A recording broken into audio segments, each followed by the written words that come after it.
Hi everyone, Tony Tonkin here from Child Protection Party. Now, one of the stories that we've been following up end of last year and this year is a story in relation to kids running away. Now, I want to thank Lauren Novak for the work that she's done on this. It's been fabulous, and I do need to acknowledge that in the latest report she actually had a picture of me, which is rather outstanding.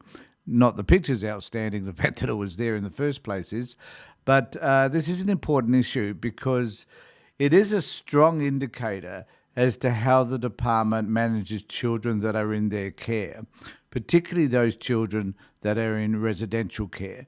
Now, for years, we've advocated that it's about time we did away with residential care facilities at all, and that we endeavour to look for some sort of therapeutic model that helps kids to do with the trauma of being removed from their families, plus the trauma they may have experienced while with those biological families. So we're hoping that some of this work, some of the identification that, or the awareness that's being raised by Lauren will have some impact and that it will bring about significant change. I'd also like you and invite you to speak to us about issues that you may have experienced with regard to the department and to have a conversation with us about your children that are in care, how that's affected them, how it's impacted you and the wider family for that matter, and what it is that you think could be done in order to improve this system. We wish to be able to apply further pressure on the department to make significant changes in areas that we certainly consider are significant and are important. So let us know. You are the voice. We are the conduit for that voice, if you like. And if you want to have a conversation with us further about your experiences and want us to video interview you and talk to you about those experiences so we can publish them on the social media, then we'd love to be able to do that. So you can contact us at the address that I've just put on the screen. Now, I just want to take us to the article that Lauren has written, and it highlights a few interesting aspects, I think, of kids running away and kids feeling uncomfortable with the type of care arrangement that's provided for them once they're in residential care in particular. It doesn't mean that those kids that are in foster care experience the same things.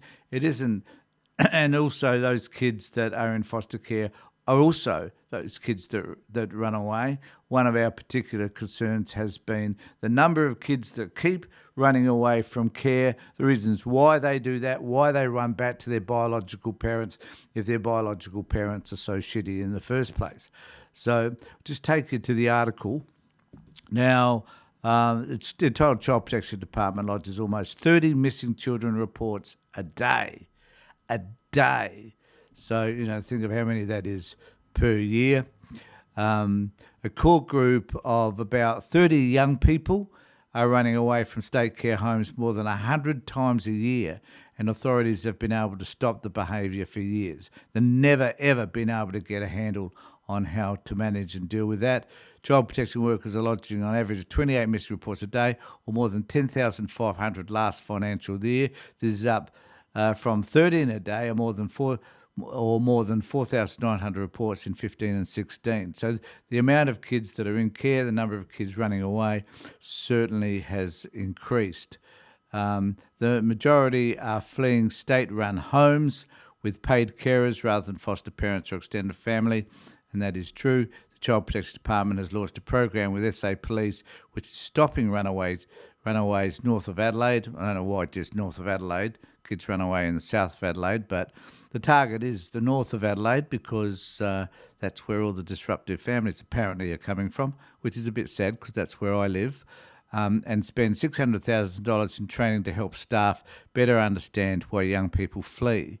But as previously conceded, it can take time to reap benefits for this therapeutic approach. And the only comment I really wish to make about that is that regardless of all the therapeutic approaches that the department seem to manifest or come up with somehow, none of them seem to work terribly effectively. And it's important to understand that there may be other ways of working with some of these kids that may be a little bit more helpful than the therapeutic approaches that are taken or that are used or implemented at this particular time. Now, one of those, what I think could be more helpful, would be more family contact, more contact with the biological families and extended families, so the kids can have a sense of being loved, being nurtured, being appreciated by their families. So if the kids are running away a lot more, they're obviously saying, well, we don't like where we are. We don't like the fact that we're with a whole host of other kids who are often disruptive themselves, just like they are, and that we don't like the carers because we don't feel loved and nurtured by them. And, they're just... a lot of the carers, I think, even though they attempt to do the best job that they can't provide the same sort of affection and so forth that you'd expect from biological families. So they're not getting that sense of homeliness, if you like, that a lot of kids require and need. So because they're not getting the things that are important to those kids, they're choosing to run away, because to them, that's the only way by which they can voice their disapproval to the environment in which they're living. In the meantime, child protection workers say they feel powerless, and I can understand that. They do, to stop young people absconding and fear they're at risk of being exploited or involved in crime. Now, I know that my experience tells me that that's often the case. For some reason, these vulnerable kids are more often likely to encounter other people who wish to tap into their vulnerability. And so they often wind up with people that are involved in crime. They often kick against or push back against any form of authority, namely the police. And they also often get entrapped into people that are much older who are pedophilic, I guess, in nature. So these kids are vulnerable kids and need to be protected. And sometimes the department needs to simply understand that these kids would be better off cared for by their biological family, even though some of those families may not be the greatest parents on this earth. But still, with some monitoring and services provided to the biological family, there's a good chance that the outcomes for these kids would certainly be better than what they experience within in these homes. One staff member working alone, this is what one staff member said, one staff member working alone is often expected to engage with up to 3 traumatised young people during an 8-hour shift. Now, that's pretty extraordinary. It is virtually impossible for that staff member to deal with a young person wanting to run away when they have 2 others needing their attention. So the focus obviously can't be on all 3 at the same time. And so when you're focusing on one, then the other 2 can run havoc, I guess. Then there's that picture of yours truly. And these are things that I've experienced over the years. The girl 10 who walked more than 10 kilometres for a state home to her father's home.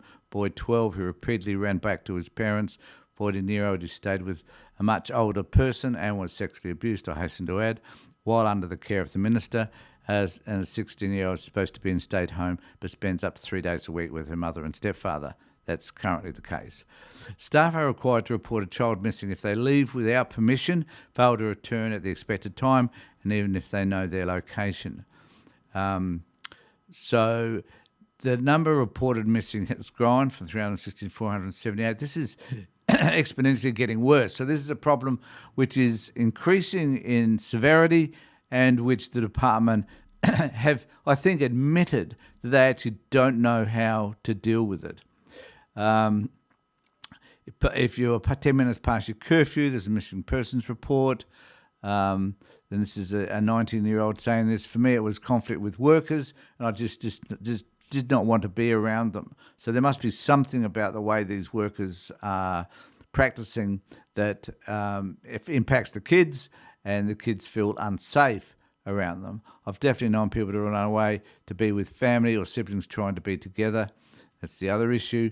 Young people want to leave to hang out with friends, find their families to just feel better. However, Ms Graham rejected suggestions that runaways were often involved in crime, and they're not always either, so that's an over-exaggeration. I tend to agree with that. Each month, police in Gawler used to field about 50 alerts that a young person in state care had run away.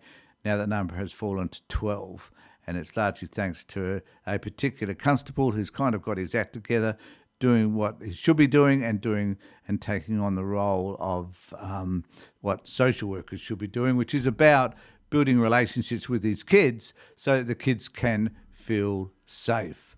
So it is important for us to look for ways by which we can work better and to present ideas that are going to bring about significant change.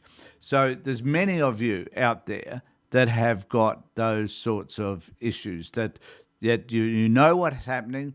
Many of you know what can be potential solutions to this problem. If you have some idea as to what those solutions may be, then I suggest you contact us and we can have a conversation with you about that.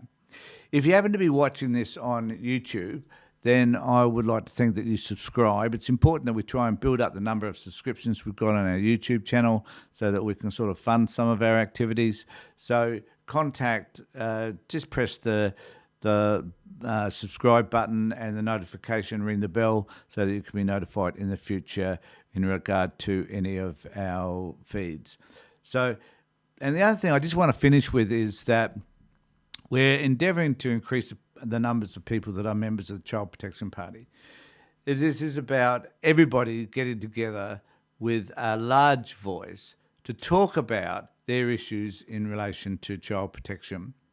Now, if you have, a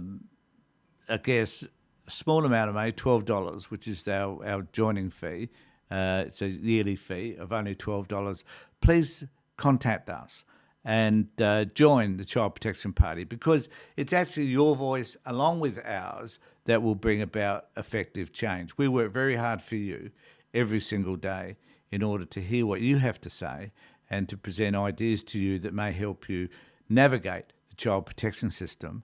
But in order to do so, we need your support as well.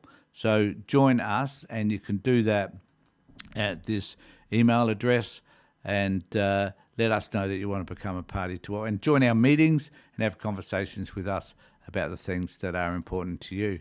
So thanks, everybody. Thanks for being with me. I hope that was helpful. If you've got any comments, please make them below, and we'll get back to you and talk to you further about this as time progresses. Thanks a lot. Take care. Look after yourselves and be safe.